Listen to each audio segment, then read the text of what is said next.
First ones. Where's Vinny? Chaos. Andy? Arne, it looked a very comfortable afternoon work for you. Is that how you saw it?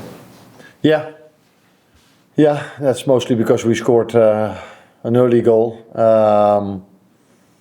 It's been a few times now that we played a home game that we conceded a goal in the start of the game. But I think today is the way you want to start the game. We were aggressive, dominant. For 85 minutes, they hardly have been on our half, I think. It is a counter-attack threat with the wingers they have and with Dilap.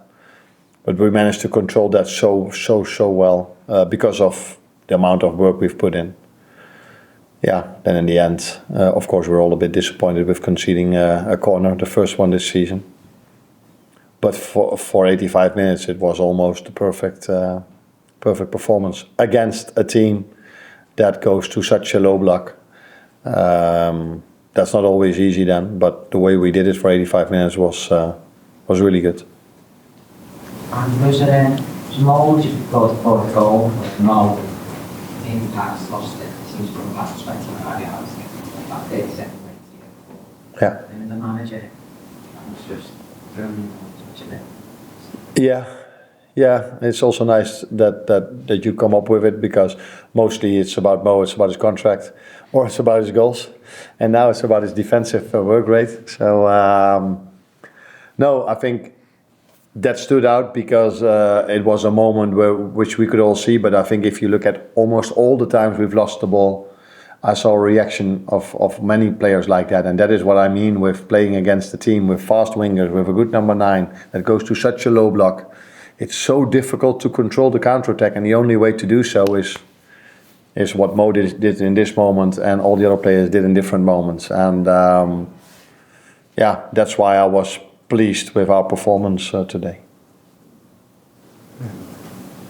Hi, Andy. I just want to ask you about Dominic Szoboszlai. At the start of the season, he was only having 1-2 shots per game. In the last 3 or 4 games, he's been having 5, 6, 7 shots per game. Is that something you said? Have you literally said to him, take more shots?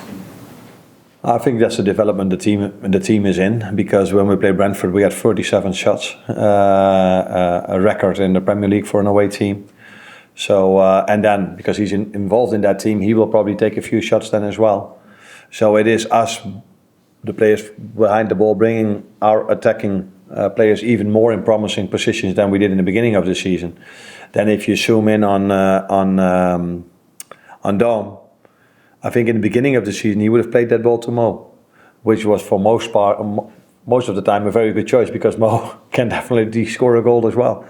And now he decided to go for himself and scored the goal himself. So yeah, nice for him, because he's, in my opinion, he's a bit underestimated. Not by me, but he doesn't always get the credits for the fact that he's very important for this team, because his work rate is unbelievable. He just keeps on running with the highest intensity, and that is so important for a team that wants to compete for something. Arne, 300 appearances for Liverpool for Virgil Van Dijk today, obviously, and all this quality on the ball that you see him today, just constantly talking, giving instructions to people. How important is that to have a leader like that on the pitch, as well as everything that he brings on the ball? Yeah, if I have to make a list what Virgil brings to this team, then we can just go to the next press conference on Tuesday evening against PSV, because he brings so many positives to this team. Bringing the ball out from the back, defending, his composure. Is composure the right word? Yes. He's definitely a leader. As a manager, I haven't worked with a lot of players that can say that they are a leader, but Virgil is definitely a leader. He's always, not only on the pitch, but also on the training ground. The moment we start the training, he's the loudest one and always leads by example. So, yeah, he's having a fantastic season, but I think he's already having 7, 8 fantastic seasons over here. Joe? Endo seemed to get a painful one in the chest, and then I think got caught with the face as well. I mean, were you concerned at that stage when you saw it? Yeah. When the foul was made, I was like, ooh, that doesn't look good. And the reactions from the players that were around him showed me that I was like, ooh, let's wait and see.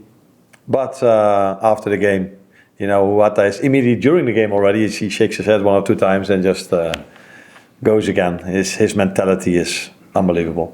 And he was fine. So it was only a yellow, so I assume that the fear I had was not realistic because, it was only a yellow. Or the score was 3 or 4-0, so the referee decided not to give a red card because it was a close game.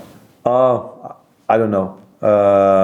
In general, I don't think referees act like that because if they do so, they hear it from probably the people above them. You have to do what is necessary. So I assume that it was a yellow. I haven't seen it back, but I assume it was a yellow. Matt? Arne, there's something about what you said yesterday about your father and the fan. Does that mean he was a Liverpool fan before you arrived at Liverpool? And do you think he would have been more entertained today? What I meant and what I said was that after the Lille game, he said for Liverpool standards and maybe even for the standards where my teams play, he found it not as exciting as all the ones before, because I think 3 days before we had 37 shots in an away game at Brentford. So I think we've set the bar or the standards quite high, even for my father. For him to say maybe the Lille game wasn't as exciting as all the other games I've seen from Liverpool and from my former clubs. It would be a bit simple or cheap to say that he was the biggest fan of Liverpool before I arrived here, because that's simply not true. He was the biggest fan of Feyenoord because I worked there. And at the moment, he's one of the biggest fans of Liverpool because I work here. Thank you.